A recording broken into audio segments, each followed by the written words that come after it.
Media Group. The next chapter begins as Ghostface carves out his place in the Big Apple. Bill Squire has seen it. Bill Squire has enjoyed it. How many thumbs up? 8 out of 12. 8 thumbs up out of a possible 12. That's a win by any stretch. Scream 6. It is in theaters everywhere this Friday, and you can go see it wherever you like. A couple of passes for you. Good luck. Caller 10 216 578 1007 or 800-348-1007. I met Alan. Did you? I gave him marijuana. Oh, great. The Alan Cox Show on 100.7 WMMS.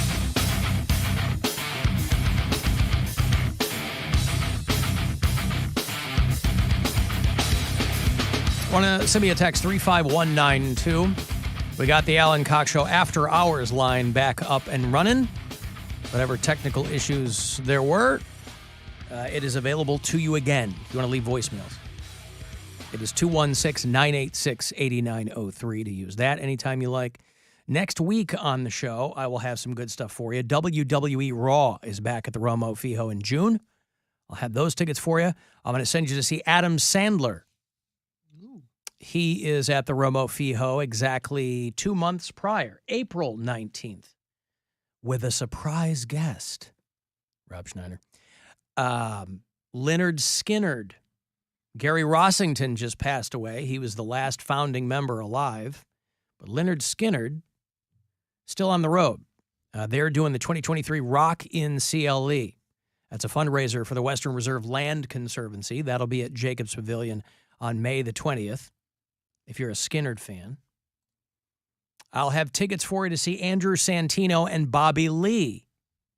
They're doing MGM Northfield Park on June 24th. They do a podcast called Bad Friends. And so if you dig either of those guys. And then the Cleveland Home and Remodeling Expo. Now we're talking. If you want a weekend to just lock arms with your lady or your significant other and just walk around and have fun through the IX Center, that's the last weekend of this month.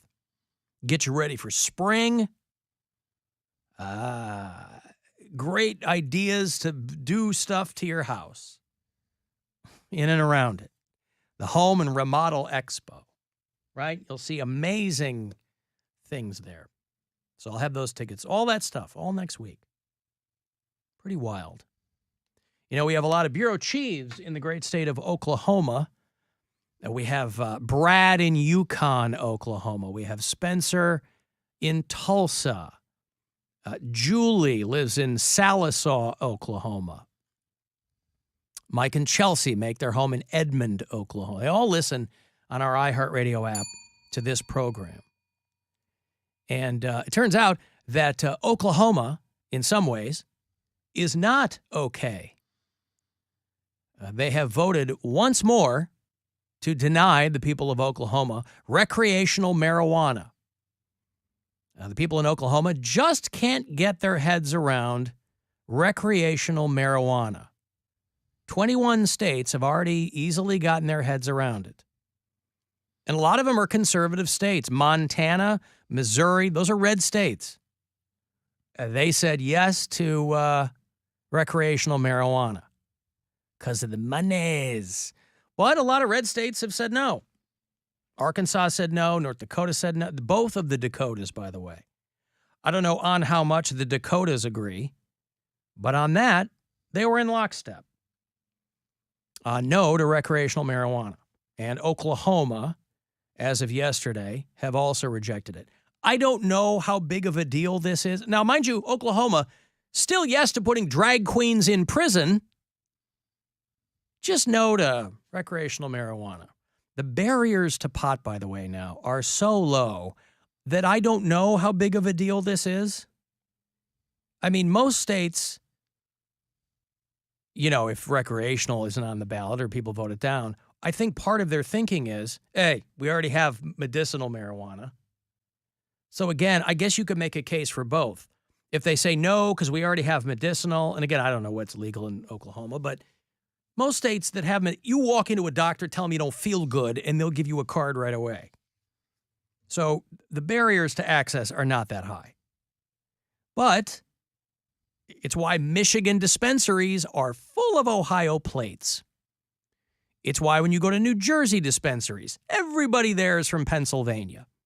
Because Ohio and Pennsylvania, I guess, don't want tax revenue on weed. They have to be dragged kicking and screaming into the 21st century.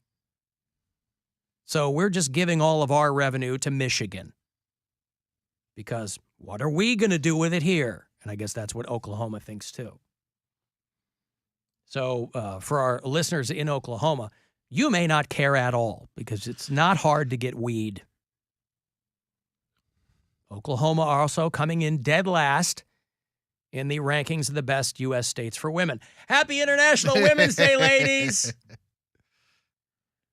They ranked the best states in the United for women. And Oklahoma came in dead last. Vermont is number one. Looking at women's economic well-being, looking at social well-being, looking at how friendly the state is toward working moms and women's health care and safety. You know, all the things we say we care about.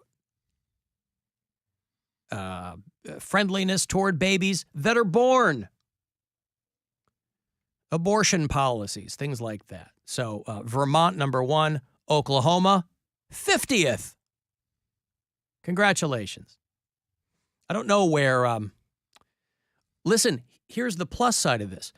Ohio is not in the bottom 10 states. That's kind of... So we're in the middle. What do you mean by that? The bottom 10 states? Well, you have the top best. Well, let me rephrase that. You have the 10 best, and then you have the 10 worst. So Oklahoma is the worst. It's number 51, right? Yeah. So number one is Vermont. Usually in these kinds of things, because Ohio's so ass backwards in so many things, I almost always expect to see us in the bottom 10.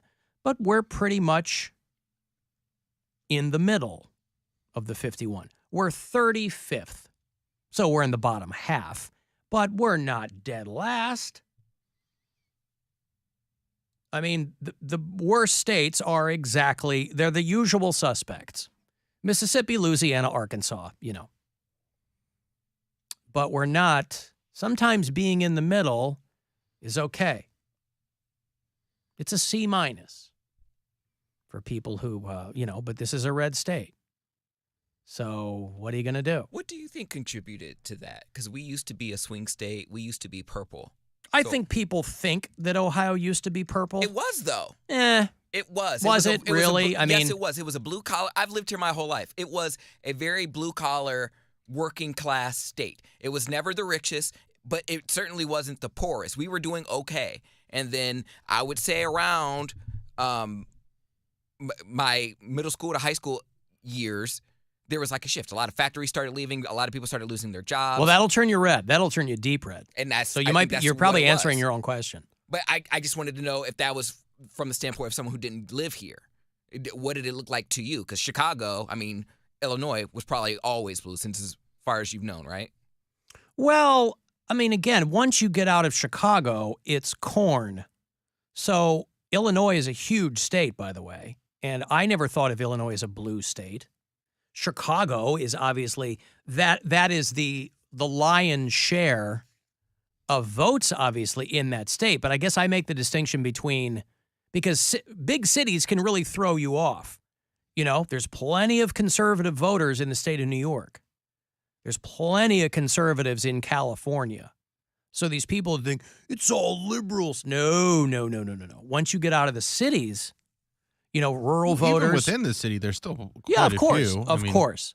Yeah. But once you get out, but to your point, yeah, I guess I was making the distinction between Ohio is definitely a swing state. Well, it's not really anymore. I think of that as different as like a purple state. Well, I just look at just specifically from where I grew up. Like Lorain County was hit hard. Like it was hit so hard with. Lorain would flourish due to like all the factories being made there. That whole town was built around the steel mill, and they had several different factories along that line, and I knew that Steel City meant it was from the steel workers. But now Lorain is legit like Steel City where people just steal all the time and there's no business. And it will take situations like that will turn a city red. Like Lorain still votes blue because I still like it. It's still primarily It's a college town. lower income, and I feel like people are. It's not really a college town. Oberlin's not a college town? I say Lorain. Oberlin. Oh, I'm sorry, Lorraine. Yeah. Yeah.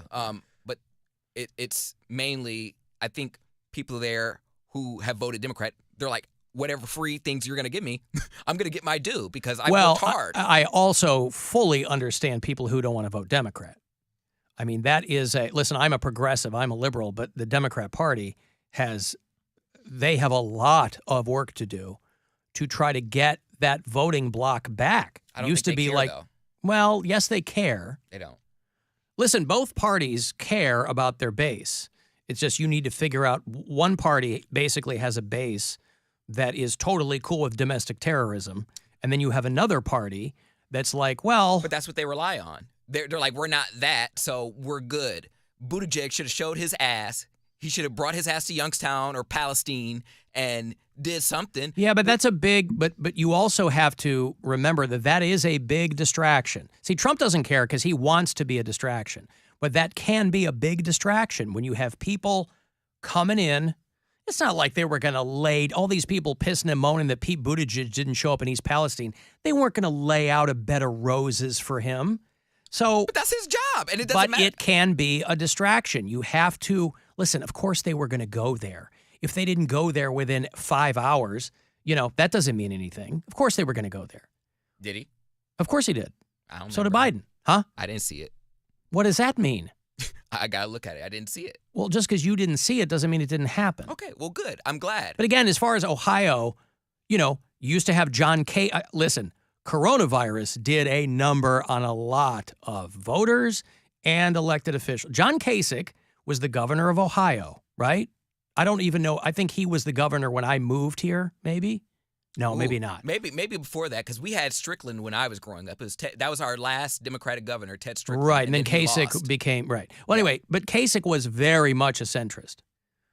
But then DeWine, and then he had the pandemic, and boy, that really jammed up a lot of people. Pandemic really had a lot of people moving to the right.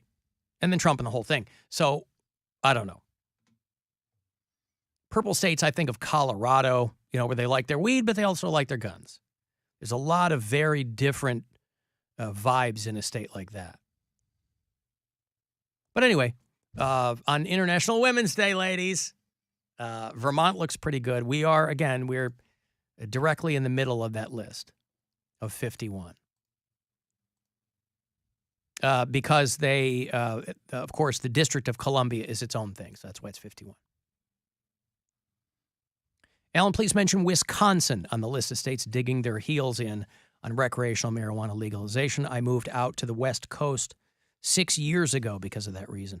Boy, you move to Oregon because Wisconsin worth won't it, legalize. man. Well, to this person, I guess it Not was. for pot, man. Come on. They're not just because it's not legal doesn't mean you're going to get But some people arrested for years and some years. people have medical conditions that it's night and day with pot. You got to weigh the pros and cons. Like, is it Yes, worth but it if for you- you getting locked up versus you taking Well, all your no. money and moving cross country? You're not going to get locked up, but I mean, there are people where pot has changed their lives for the better because of whatever condition they've got. Some people like the shadiness about pot. Like, you ever get an old school pot deal? You're like, hey, I need some weed, man. And your guy comes and drops it off, and some people don't like the convenience of it just being dropped off at your door, just being like delivered.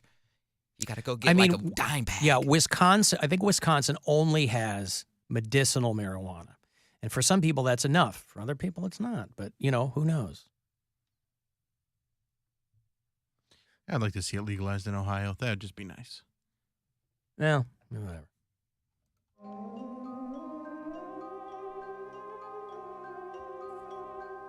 Hey, Pancake.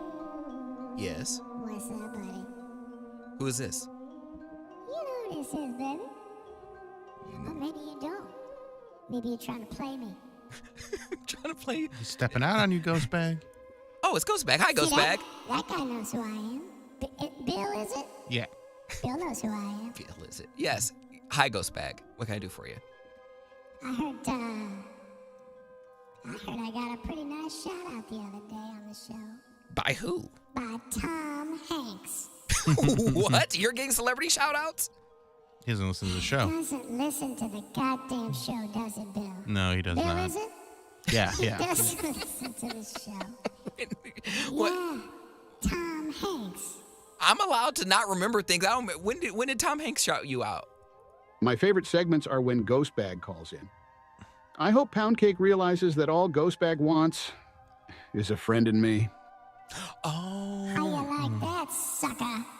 I do remember that now. Damn. You're too good for me. But guess what? Tom Hanks, Cleveland legend, Well, I mean, he likes what I'm doing over here. Maybe Well- I'll just go off and watch Tom Hanks do his thing. How you well, like I that? wish Oh, you that would. sounds like fun. I was gonna say, you get to see a celebrity. Why are you wasting time on me? I would go watch Tom Hanks. Because toss off. I don't consider you wasted time, Pound Cake. That's what I'm trying to tell you. But you don't appreciate me, baby. I don't. You take me for granted. I do.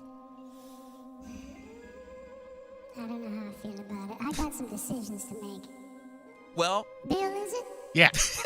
I got some decisions to make, Bill. Well, do you want to do pros and cons? Yeah. All Let's do right. pros and cons. What are the pros of Pound Cake? yeah. Well, we go so far back together that it's almost like, I don't know Tom Hanks. And it's ironic because my nickname for Pound Cake, before people started calling him Pound Cake, we go way back. My nickname for him was Tom Spanks. Get it? Because he was whacking out Yeah, so I get much. it. It's, Tom yeah. Spanks. Yeah. Yeah. All right. So, what are the cons of Pound Cake? Oh, God, so many. I mean, he doesn't listen to the show. Many. He does. Well, that doesn't bother me. Okay. I just don't want him to take me for granted. I just don't But know I'm what so, the. I'm so used to it. He interrupts people. It's okay. I'm used to it all. I don't want to move on. I really don't want to move on. But if I gotta go, Tom Hanks is out there appreciating me. My favorite segments are when Ghostbag calls in. I hope Pound Cake realizes that all Ghostbag wants is a friend in me. I mean, there are no cons with Tom Hanks. There are plenty of cons with Tom Spanks. Well, how about I do the pros and cons of you, Ghost Bag?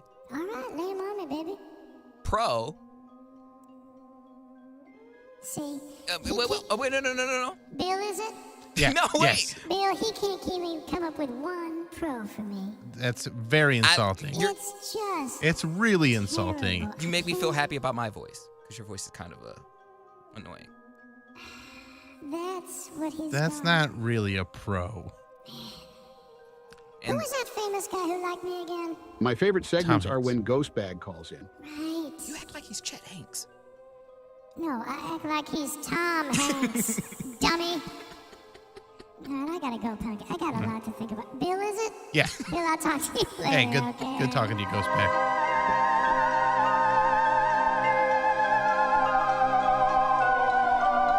Ghostbag spookiness knocked Pound Cake's camera out. Oh, really? As soon as Ghostbag came Well, you know on, what? It's all that spectral energy. I know. It can really mess with, Electronics. really mess with our connections around here. I've got to take a break. If you want to send a text for something, 35192 to get me there for anything.